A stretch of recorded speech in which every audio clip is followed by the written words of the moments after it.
ይስጥልን ልጆች የዛሬ አበባዎች የነገ ፍሬዎች እንደምን አላችሁ ልጆች ተመልካቾች ይሄንን ነገር ስትሰሙ እርግጠኛ ነኝ በአብዛኞቻችሁ አእምሮ ውስጥ የሚመጣው የብዙ ኢትዮጵያውያን ልጆች የብዙ በእኛም በሌሎችም ህይወት ውስጥ ያለፉት አባት አበባ ተስፋዬ ሳህሉ እንደሆነ ተስፋ አደርጋለሁ።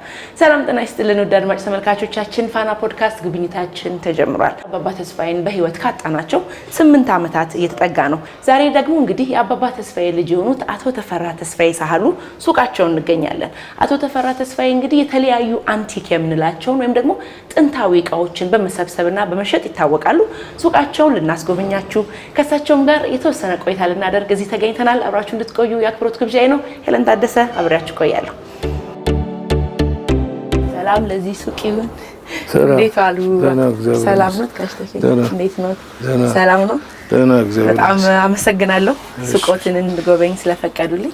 እኔም አመሰግናለሁ። በጣም ያማምሩ የድሮ እቃዎች ያየው ነውና ኬት እንደምንጀምር ከዚህ ነው የምንጀምረው ከድሮ። እሺ ይሄ በማኔላ የሚሰራ ሸክላ ማጫወቻ ነው። ይሄ ደግሞ ካሴት ከመሰራቱ በፊት የመጣ ካርትሪጅ የሚባል ማጫወቻ ነው። ጌም የህፃናት ጌም ነበር የመሰለኝ። አይደለም ሙዚቃ ነው። እንደዚህ የሚገባ ኦኬ። የድሮ ሬዲዮኖች አሉ። እዚህም አሉ ሰዓቶች የድሮ ሚሞሉ ማለት በየ24 ሰዓቱ ሚሞሉ።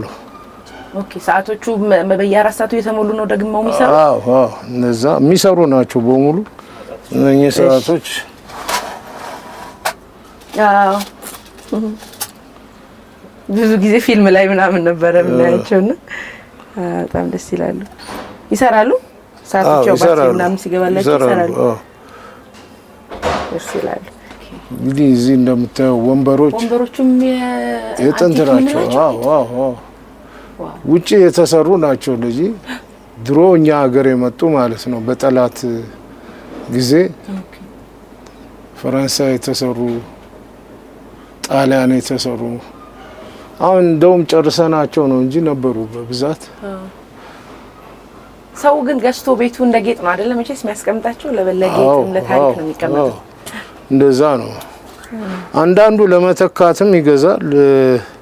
ድሮ ነበረ አሁን ተሰባብሮ ብሎ የሚገዛም አለ። እንደዛ አይነት ላይ ነው ብዙ ዕቃ ያለው እዚህ። ኦኬ ላይ እንሄዳለን። እነኚህ ጌጣጌጦች ጄምስ ስቶኖች ናቸው። ኦኬ ቀለበቶች የብር ቀለበቶች ያው ጄም ላይ ያሉ እነኚህ የከበሩ ድንጋይ የሚባሉት ናቸው። የድሮ ብሮች አሉ። የድሮ ኃይለ ሥላሴ ብሮች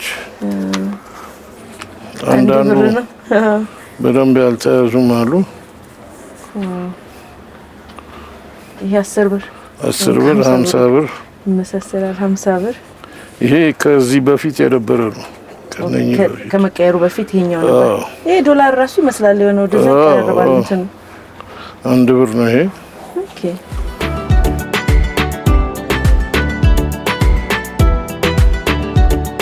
እቺ ሚዛን ናት። ኦኬ የፖስታ ቤት ፖስታ መመዘኛ ናት። እቃ ሲላክ ምናምን በዚህ ተመዝኖ ነው ወረቀቱ ነው ፖስታው ተመዝኖ ወረቀቱን ተመዝኖ ነው የሚላከው። እነኚህ ብርሌዎች ናቸው የሞአንበሳ ያለበት። ኦኬ ካሜራ ስብስቦችም አሉ። የድሮ ካሜራዎች ላይም አሉ እዚህ። በዚህ ስልክ ባይሆን ብዙ ኢትዮጵያዊ ትዝታ አለበት። ቤታችን እየተቆለፉ በእንትን ምናምን ከፍቶ ላይ ስልክ ይሄ ነው። ከዛ በፊት የነበረው ከዛኛው በፊት ይሄ ነበር። ኦኬ ይሄ ከምኒልክ ጊዜ ጀምሮ ያለ ነው። እንግዲህ በ100 ዓመት ኦልሞስት እነዚህ ፎቶዎች የድሮ የጥንት ናቸው ኦሪጂናል። ይሄ ደግሞ እሳቸው ሀረር በነበሩ ጊዜ። ኦኬ ተፈሪ እሺ እንሂድ ወደ ላይ። እሺ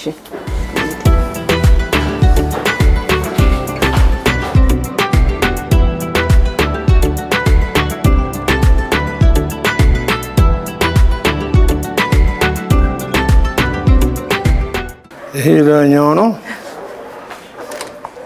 እዚህ ነው እንግዲህ ብዙ አንቲክ የሚባሉት ያሉት እዚህ ነው። እነኚህ ሬዲዮኖች እነኚህ እዚህ ጋር ያለ የእንግሊዝ ሬዲዮ በጣም ውድ ሬዲዮ ነው። እነኚህ ኦልሞስት በሙሉ አንቲኮች ናቸው። እንዴት ነው ግን ያው እያየሁኝ እግረ መንገዳችንን ብናነሳ የጥንታዊ ፍቅር እቃ እንዴት ነው ያደረቦት? እንዴት ነው መሰብሰብ የጀመሩት? ያው እንግዲህ በፌስቡክ ማርኬት ፕሌስ የሚባል አለ።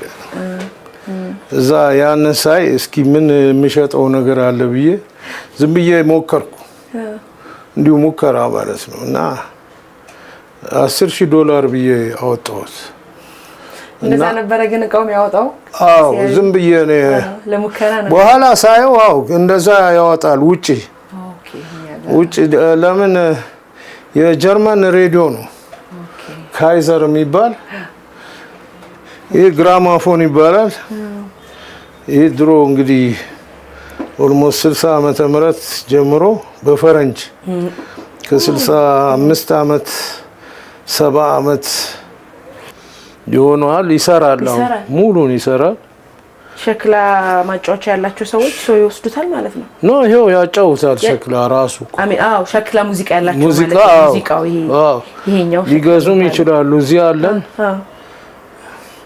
እና ብዙ አሁን እዚህ ላይ ጥሩ ለምደውታል የኛ ሀገር ሰዎች። ለምን በየቤቱ ነበረ በድሮ ነበረ። ፊልም ላይ ነው ማቀው ነው ብዙ ጊዜ እንደዚህ አይነት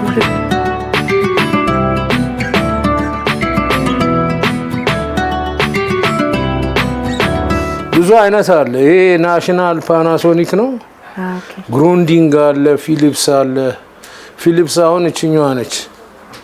እቺ ከኋላ ያለችው ታች ደራርበንባት ስለማትሰራ ደራርበንባት ነው።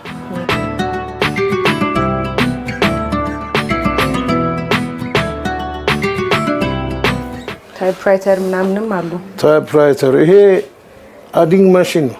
አረ ካልኩሌተር ምን ነው? ካልኩሌተር ኤሌክትሪክ አይፈልግም ምን አይልም። በቃ ያዞሩ የሚመጡበት ብዙ ዲጂት ነው። አየሽው ዲጂቱ ያካፍላል። ብዙ ሰው አልተረዳውም። ይሄ ትልቅ አንቲክ እቃ ነው ግን ያው ብዙ አይደለም። የሂሳብ ሰራተኞች ሂሳብ ጋር የሚገናኝ አንድ ሰው አጋጥሞኛል። በዚህ ቤት እየወሰድኩ ሰራ ነበር ያሉ እዛውን ታጋጥሞኛል። ይሄም አሁን አግፋ ጀርመን የስላይድ ማለት ይሄ ነው። ፊልሞቹ ገብተው ፊልሙ ወደ ፖዚቲቭ ታትሞ እንደ ፎቶ እዚህ ውስጥ ይገባል። ግድግዳ ላይ በመብራት ትልቅ ሆኖ ይታያል። ፕሮጀክተር ይሄ ነው። ኦኬ ይሄ ነው ፕሮጀክተር። ይሄ ስላይድ ፕሮጀክተር ሊባል ይችላል። ለአሁኑ ወጣቶች ምናምን ነው ያመጣሁት። ካሴት ፕሌየር ነው። ይሰራሉ። ካሴትን ለማዳመጥ የሚፈልጉ ሰዎች ይህን ይወስዳሉ።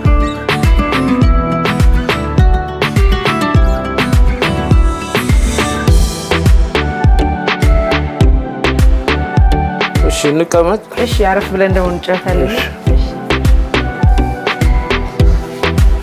እቺኛዋን ሬዲዮ ልናያት። ይሄ አንቴናው በጣም የሚገርም ነው።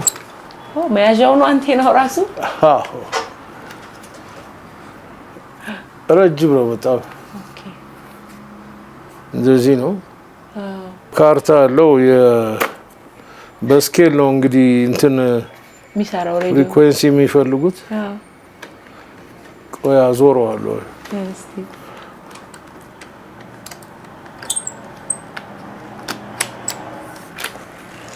እንደዚህ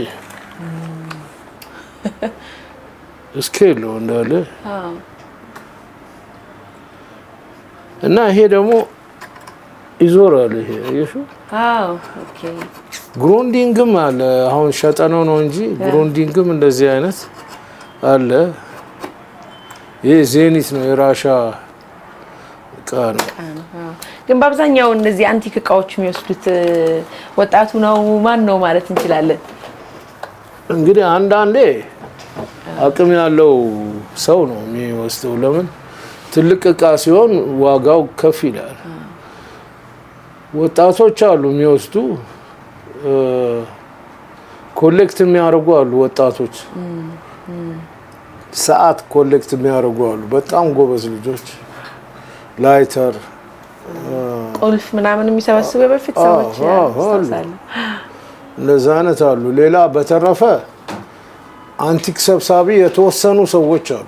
አሁን እኔ ጋር አሉ 4 የሚሆኑ ሰዎች ይሰበስባሉ። የሚሸጡ የሚለውጡ አይደሉም።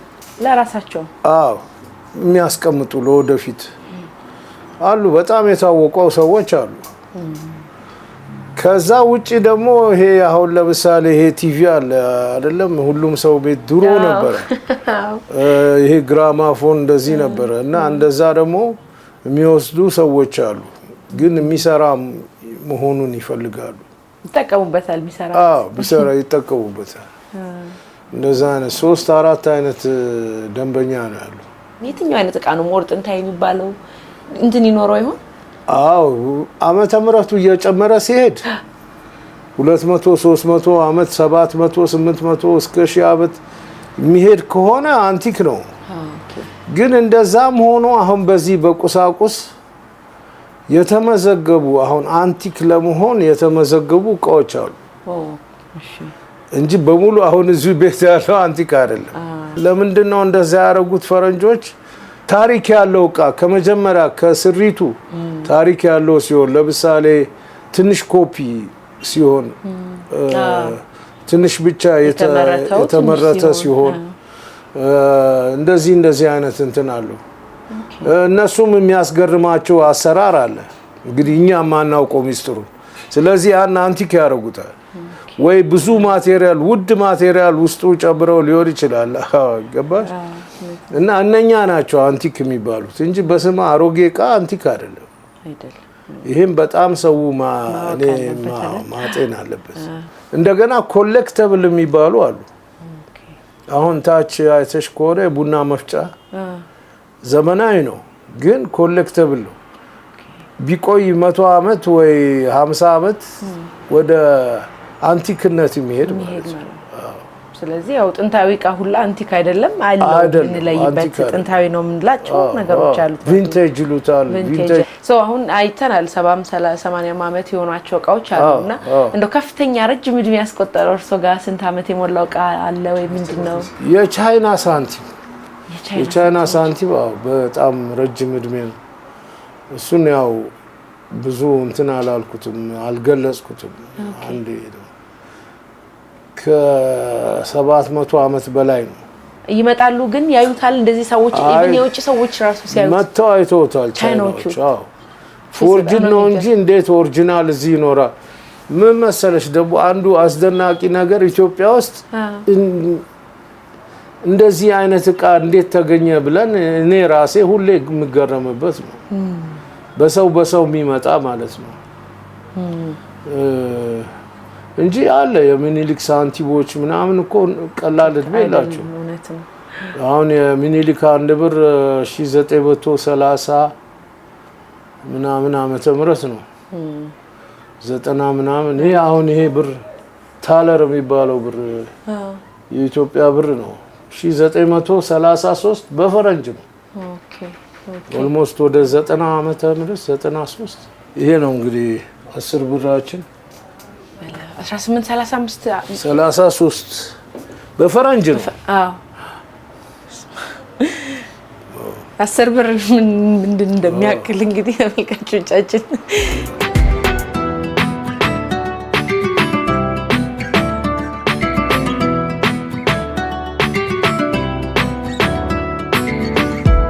ፓስፖርት ጠይቆት ፈልጌ ነው እኔ።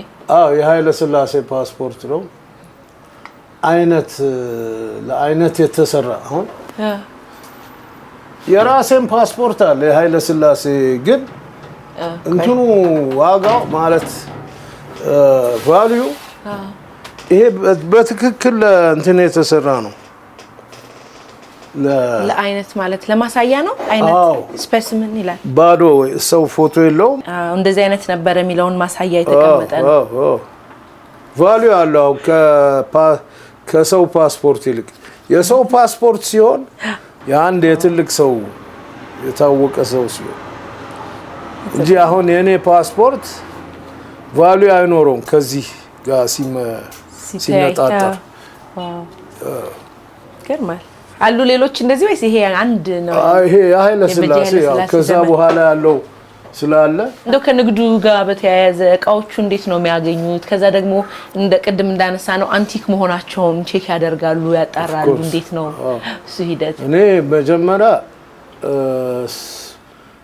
ሰርች አድርጌ ነው እንትን ምለውና ማገኘው ከግለሰቦች ነው የሚያመጡልኝ ልጆች አሉ በጣም ጎበዝ ልጆች የሚያስፈልገውን እቃ አንድም ከኔ ነው የተማሩት እውነት ነው ይሄን አምጣልኝ ይሄን ይፈልግልኝ በማለት ማለት ነው አሁን እነሱ እኔን ይበልጡኛል የሚያስፈልገው እነሱ ያውቁታል እንደዛ አይነት አለ አንቲክ መሆኑን በዛ ነው ማጣራው በእንትን ውስጥ በመግባት ሙዚየም ሬዲዮ ከሆነ ሬዲዮ ሙዚየም ውስጥ ነው መግባት ያለብሽ እና እዛ ነው ሰርች ባረግ ያለብሽ አሁን ዋጋ ራሱ አሁን ሳንቲሞች እነኚህ የኢትዮጵያ ሳንቲሞች እዛ ሀገር ያለ አሜሪካን ሀገር ወይ ውጭ ሀገር ያለ ሰው ነው አውጥቶ ይሄን ያህል ብር ብሎ የጻፉ በዶላር 200-300 ዶላር ያለው ገባሽ ትክክለኛ ፕራይሱን ግን የምታገኝበት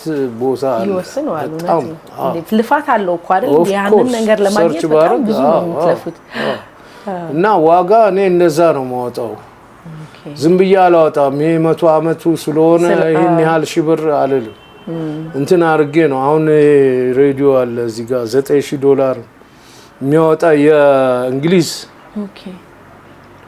መርፊ የሚባል ግን ያን 9000 ዶላር አንሸጠው 20-30 ሺህ ብር ነው የሚሸጠው ገባ ልዩነቱ ነው በጣም ልዩነት አለ እዚህ ካለው ገበያ ፍላጎት ጋር ምን አመጣጣችሁ ግን ያቃ በጥሩ ተይዞ ከለታት አንድ ቀን ጨረታ ላይ ቢቀርብ የኔ ልጆች ደስተኞች ይሆናሉ ማለት ነው ወይ ቆጫሉ እሱ ጋላውቅ እውነት ነው ለምን ሸጠብህ ብለውም ሊጠይቁ ይችላል በአብዛኛው እንግዲህ ቅድምም ስንል ነበር ያሉት ዓለም አቀፍ ወይ ኢንተርናሽናል ምላቸው አይነት እቃዎች ናቸው የውጭ እቃዎች ናቸው ምክንያቱም ያው የኢትዮጵያ እቃዎች አንዳንዶቹ በቅርስነት የተመዘገቡ ካሉም የኢትዮጵያ እቃዎች እንደዚህ አይነት ጥንቃቄ ሲያደርጋሉ የእርሱ ቅርስ እንዳይሆኑ በጣም የኢትዮጵያን ታሪክ እኔ አይደለም እንግዲህ ይሄ በሙሉ የምታየው የአውሮፓ ስሪት ነው የፈረንጅ ስሪት ነው የአውሮፓም ቢሆን ደግሞ ቅድም ነግሬሻለሁ ለምሳሌ ቀጥታ ኃይለ ሥላሴ የሚጠቀሙባቸው እቃዎች ያ የኛ ታሪክ ነው መቀመጥ ያለበት እንደዚህ አይነቱ ነው እንግዲህ ወደ ታሪክ እንትንነት የሚወስደው ተብሎ የሚቀመጥ እንደዛ ደረጃ አይደለንም እኛ ኖርማል እንደ ወደ ልጅነት ትዝታው ለመልሶ ወደድኩ ጋሽ ተፈና እንደው ደጋግሜ ቢያለው በጣም በሁሉም ኢትዮጵያዊ ስፔሻሊ ደግሞ በእኛ ዘመን የነበሩ ልጆች ልብ ውስጥ የሁሉም አባት የሚባለው አባት ልጅ ኖት የአባባ ተስፋዬ ሳሉና እንደው ከሳቸው ጋር የነበሩት የልጅነት ትዝታ እንዴት ነው አባባ ተስፋዬ ደግሞ ትንሽ ኃይለኛ ነበሩ ሲሉም ሰምቻለሁና እንዴት ነበር የልጅነት ጊዜው ነው የልጅነት ጊዜ እንግዲህ ከ4 አመት ወይ በእግሬ ብሄድ ከጀመርኩ ጊዜ ጀምሮ አንድ ብቻ ስለሆንኩ ለእናት ለአባቴ አንድ ነኝና ከሱ ጋር ይዞ ይሄዳል በቃ ሁሌ አብረን ነው የምንወጣው ትልቅ እስከወኩ ጊዜ ድረስ ብሔራዊ ቲያትር አሁን ጓደኛሞቹ ነው የሚሉት የድሮቹ ሲያውን አብረን ነው መኪና የተቀያየርን ነዳለን አንድ ላይ ነው ብቻና ትልቅ ሆንኩ ማለት ነው 10 ቤት ውስጥ ሆኜና በእንደዚህ አይነት ነው ያደኩት የምፈልገው ይደረግልኛል ግን በአቅም ደግሞ ማነስ ምክንያት ማይደረግልኝም ነገር አለ የቅጣቱ ያው እንደማንም ኢትዮጵያዊ በደንብ በቀበቶ ተገርፈን ልምጭ ቆርጬ ለራስዎት መገረፊያ ጥሩ ካልሆነ ደግሞ የባሰ ያ ግን ክፉ አይደለም። አሁን ፈረንጅ ተመልሶ ወዴት ሊሄድ ያለበት ዘመን ነው። ልጁን መጀመሪያ መረን ለቀቀና አሁን እንዴት እንደገና ወደ ኋላ ይመለስ? ስለዚህ ጋይዳንስ ያስፈልጋል እኮ እና እንስሳን በግድ መምራት አለብሽ አይደል? ወደ ቀኝ ሂድ ወደ ግራ እንደዛ ማለት ነው። አይ ልጅማ መቀበያ አበባ ተስፋዬ የእርሶ ብቻ ሳይሆን እንግዲህ የበርካታ ኢትዮጵያውያን በሙሉ በዛ ጊዜ ነበርን በሙሉ እንደዛ ነበር። የጎረቤት ልጅም ሲያጠፋ ሲያስቸግር ይመታል። አዎ እንደዛ ነው ያደግነው። እኔ በጣም ነው ማስተዋወስ አበባ ተስፋዬ እንደው የምር እኮ አንዳንዴ እንደው ተመልካቾች አስተውላችሁ እንደሆነ በቴሌቪዥን የሚያዩን ነው የሚመስለን። እዛ ጋር አትጋፋ፣ እዛ ጋር ፍቁጭ በል ምናምን ሲሉ ሰው ጥሩ የስነ ምግባር እንትን ቀርጸውብን ያለፉት። እንግዲህ የአባቶት የስነ ጥበብ አበባ ተስፋዬ እንግዲህ ተረትም ሲነግሩ ነው የተለያዩ ነገሮች ላይ የስነ ጥበብ የሳቸው የስነ ጥበብ ፍቅር እርሶ ላይ ተጽዕኖ አላሳደረም? እንደው አላደረበትም? የሆነ ቲያትር ላይም ተሳትፎ እንደነበረ ሰምቻለሁ። አልቀጠሉም? በጣም ግን እሱ አልፈለገም። እሳቸው አልፈለጉም? በጣም አልፈለገም። አሁን ድሮ ብሔራዊ ቲያትር አይተሹ ከሆነ ትልቁ ፒያኖ ተገፍቶ ከመጋረጃ ውስጥ ነው የሚቀመጥ የነበረው እና ጨለማ ነው ያስፈራል። ስለለመድኩ ገብቼ ፒያኖ ሲጫወት ማን እንደሚነግረው አላውቅም። መጥቶ በኩርኩም ነው የሚመታ። ያ ክፋት መውቀሳ ያለ እውነት ነው እሱ ሊባረው ግን በእነሱ ጊዜ ቫልዩ የለውም። አዝማሪነት ነው የሚለው ርካሽ ሙያ ነበረ። ሰዓሊነት በግድ እንደው ሰዓሊ ደረጃ ነኝ ብዬ ባልልም ከታዋቂው አርቲስት ታደሰ መስፍን ጋር እዛ ይሰራ ነበር እና ለሱ እየተሯሯጥኩ ቀለም አቀባይ ምናምን ሆኜ ስዕል እማር ነበረ። ከሱ ሙያ ወስድ ነበረ። ያንንም አልወደደው። በትምህርትና በእንትን ብቻ ነው እንዲሆን በቃ ትምህርት ነው፣ ዶክተርነት ነው፣ ያኔ መሐንዲስነት ትልቅ ሙያ የነበሩት እንደዛ። እንግዲህ አበባ ተስፋዬ እንዳልኩት ነው ለልጆቻቸው በጣም ብዙ እንግዲህ አይደለም ለእርሶ ለኛም ብዙ ትምህርት አስተላልፈው ነው ያለፉትና እንደው ከሳቸው ሰው መውሰድ ያለበት ወይም እርሶ የሚወሰዱት አስፈላጊው እሴት ወይም ትምህርት ምንድነው ብለው ያስባሉ? ከሳቸው ህይወት ለልጆችም ካስተላልፉት አንፃር እውነተኝነት እና ታማኝነት ይሄ ከአባባ ተስፋዬ ብቻ አይደለም፣ ከዛ ዘመን ከነበሩ አባቶች ጋር እውነተኝነት እውነት እንዴት ነው የሚዋሸው? በእኛ ጊዜ ፈሪኮሽ ነው ብትዋሹ ነው አይደለ? ሎጂኩ የሚፈራ ሰው ይዋሻል። ስለዚህ ጉድለት አለው መዋሸት።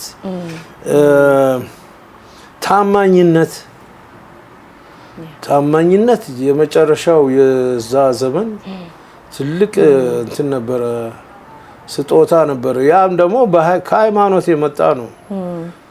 ፍቅር አንድ ላይ ብዙ ነው። በቃ በዘመኑ ትንሽ እንትን ያለው የጠፋፋውን ነገር እዛ ድሮ ነበረ በጣም እና ያንን ነው ያው አሁንም አንዳንዴ ትሞክሪና የሚያሳስቱ ሰዎች ይገቡብሻል። እነኛን እንግዲህ በምን አይነት ለማለፍ እንደምትቺ በእኛ ጊዜ ያሉ ሰዎች ናቸው የሚያውቁት። ገባሽ? ሪቬንጅ የለም። ገባሽ? እንደዚህ ብቻ ብዙ ነው። ግን አባባ ተስፋዬ እንደዚህ አንቲክ ዕቃ ምናምን ይወዱ ነበር፣ ይሰበስቡ ነበር። እውነት ከሳቸውም ተምራ አቅም ስለሌለው ነው እንጂ በጣም ይወዳል። በጣም አሁን ያቺ ሬዲዮ መቼስ አለች $10,000 ተተምኖላት ተቀምጣለች። ማስታወሻ ናት አይደል? የህዝብ አባት ልጅ መሆን ብዙ እንትን አለው አይደል? በሰው ዘንድም እርሶ ደግሞ ስሰማ የስደት ታሪክም አለዎት፣ ስደትም አሳልፈዋልና እንደው የአባባ ተስፋዬ ልጅ ተሆኖ መሰደድ ምናምን ተብሎ ሰው ብዙ ስለሷም ስለ ስደቷም እንደው አንስተዋል። አባባ ተስፋዬ ማን የትኛው ፖለቲካ ይለቀዋል? በደርግ ጊዜ ያው አፈሳ ውትድርና ወዘተ አንድ ስለሆንኩ ሳሱና እሱን ሽሽት ነው ሄደ። ሽሽት እኔ በ14 15 ዓመቴ ነው ሄድኩት። ይሄ ፓስፖርት እኮ አለኝ አሁን መጀመሪያ የወጡበት ማለት ነው። ደርግ ገና ሳይሰራው ከዚህ በኋላ የመጣ በርገንዲ የሆነ ቀለም ያለው የኃይለ ሥላሴ ፓስፖርት በሱ ነው የወጣሁት። እና ግን መከራዬን የቆጠርኩት እዛ ነው። በጣም ከባድ ህይወት እንዳሳለፈ ጥሩ አሁን ሌላው ወንድሙ ማለት ወደ አሜሪካ አውሮፓ ምናምን ነው ሄደው እና ጥሩ የተደላደለ ህይወት ነው ያኖሩት። እኔ ደግሞ በቃ ወደ አፍሪካ ነው የሄድኩት እና ወደ አፍሪካ ነው። አይ ወንድሜ እዛ ነበር በእርግጥ የግማሽ ወንድሜ እና ብዙ ታሪክ አሳለፍኩ። በጣም ብዙ ያው በጣም 3-4 ቀን እስካለ መብላት ከዛ ደግሞ ከአፍሪካ መሪዎች ጋር በብርሳን እስከ መብላት ሲሉ ሰማሁ። በጣም የመጨረሻ እዚህ እንግዲህ ልንገርሽ ያው አንድ አይደለሁ የድሃ ልጅም ብሆን እናቴ ትንከባከበኛለች። አሁን አልጋዬ ላይ ቁርሴ ይመጣል።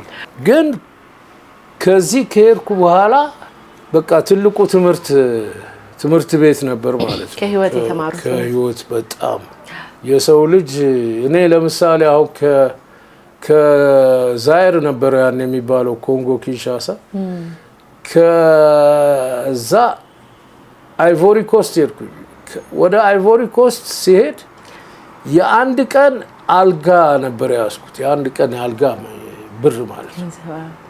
እንደውም ደግሞ ታክሲው ርካሽ ውሰደኝ ስለው ሆቴል ደ ፍራንስ የሚባል አለ ከፍ ያለ እሷ ብሯ ሄደች እና ስንት ዓመት 5 ዓመት ኖርኩ እዛ አይቮሪ ኮስት ላይ።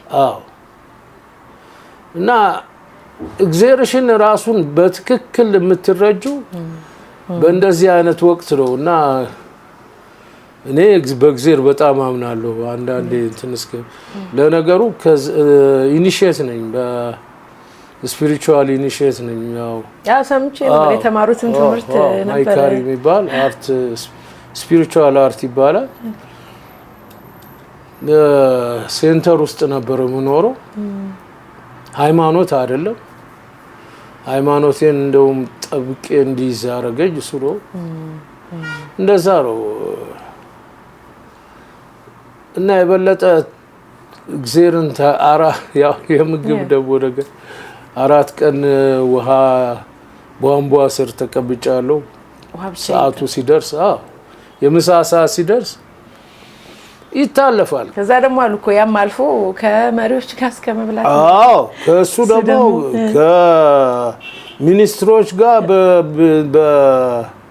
ምንድነው በሲልቨር በብር ሹካና ማንኪያ እነሱ ስለ ውሾቻቸው ብራብ እያወሩ በልተናል። እና ከታች እስከ ላይ ያለው ማወቅ አንዳንዴ ጥሩ ነው። በተለይ የታችኛው ማወቅ በጣም ጠቀሜታ አለው። ህይወት ከላይም ከታችም ነው የምንማረው። ወድቀንም ተነስተንም ማለት በጣም አሁን አልፎ ሲያስቡት በጣም እኔ አንዳንዴ ከጓደኞቼ ጋር ሆኜ ሰወራ ለራሴ ትዝታ በጣም ከባድ ነበር። ይገርማል አይደል? አሁን እርስዎ መቼስ ባለትዳር ነኝ ልጆች አባት ነዎትና ልጆቹስ ይሄ ፍላጎት አላቸው ይሆን እንደዚህ አንቲክ ነገሮችን መሰብሰብ ማወቅ መጠየቅ ላይ ያሉበት? ሁለቱ እንትን አላቸው ስቱዲዮ የማስታወቂያ ስራ ይሰራሉ። ሶስተኛው ልጅና የመጀመሪያ ልጄ ማለት ነው። ሶስተኛ ልጄ ነው እንደውም የሚታወቀው፣ ግን ሁለቱም ኃይለኛ ስራ ነው የሚሰሩት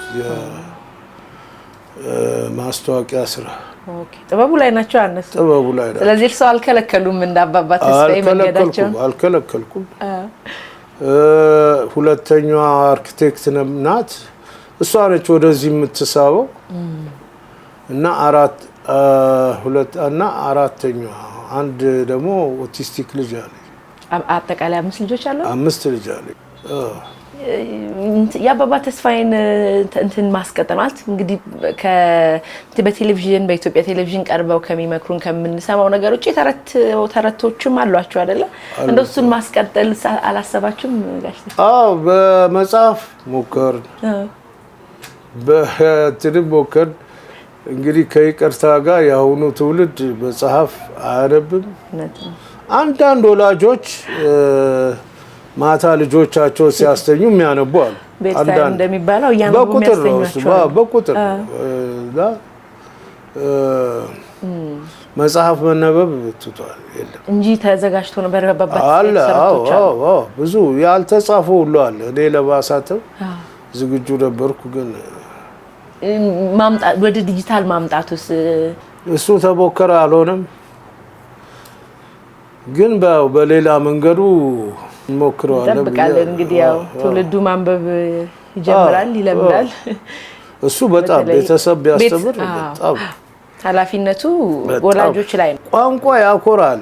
እኔ ውጭ ሆኜ አሁን የትም ሀገር በአማርኛ ስጽፍ አንዴ ጀምሬ ነበር ትምህርት ቤት እዛ አንድ ገና 14 ዓመት ብቻ ጀምሬ ነበር። አንድ 2 ዓመት ትምህርት እና ደብዳቤ እጽፋለሁ ተደብቄ፣ አስተማሪው ይዘኛል እና አቶ ግሪክ ወደ እንትኑ ውጣል ወደ ብላክቦርድ ውጣል እና ኖ ግሪካዊ ቋንቋ አይደለም ጽሁፉን አይቶ ነው። አዎ አየውና ግሪክ ቋንቋ መሰለኝ አይደለም የኢትዮጵያ ነው ስለው ቁጭ ነው ያለው። ባሽ ያኮራል። ምንም መጣል ያለበት ነገር አይመስለኝም። በጣም ብዙ እቃዎች ነው የሰበሰቡት። እነዚህ የተለየ የሚወዱት የተለየ ታሪክ ያለው ይኖር ይሆን ከአባቶ ሬዲዮ ውጪ ማለት ነው? ቤት ነው ያሉት። እንግዲህ ቤትም አሉ ሌሎች እቃዎች ብዙ እቃዎች። እሱ በማልሸጣቸው እቃዎች ናቸው። ማልሸጠውን እቃ አላመጣም እዚህ ያው እንደ አቅሚቲ ለልጆች ይተላለፋል። እውነት ነው። አይ አሪፍ ነው። እዛ አሉ የምወዳቸው እቃዎች እንደውም አያቸዋለሁ አገላብጬ በጣም አንቲክ የሆኑ አሉ። ተመስገን ነው። አሁን ይሄ የእርስዎ የእንደዚህ አንቲክ እቃዎች ስብስብ እንደው ወደፊት ንግዱ ወይም ደግሞ የት ደርሶ ማየት ይፈልጋሉ? በእኔ በኩል ነው በኢትዮጵያ በኩል? በእርስዎ በኩል መጀመሪያ፣ ከዛ ደግሞ በኢትዮጵያ በኩል በጣም ልጆች እንደሚያፈራ። በእኔ በኩልማ እድሜ እንግዲህ ትንሽ ገፋ ብሏል። ወደ 65 ዓመቴ ነው እድሜ። ትንሽ ጤንነት የለኝም። እግዚአብሔር ጤንነቱን ከሰጠኝ አንዴ ተናግሬው ነበረ። ለምንድን ነው የሞናሊዛን ስዕል ተጫርቼ ማልገዛው? ምን ይከለክለኛል? ገብቶሻል? እንግዲህ ያው ደረጃው ገንዘቡ ወዘተ ነው አይደለም የሚባለው።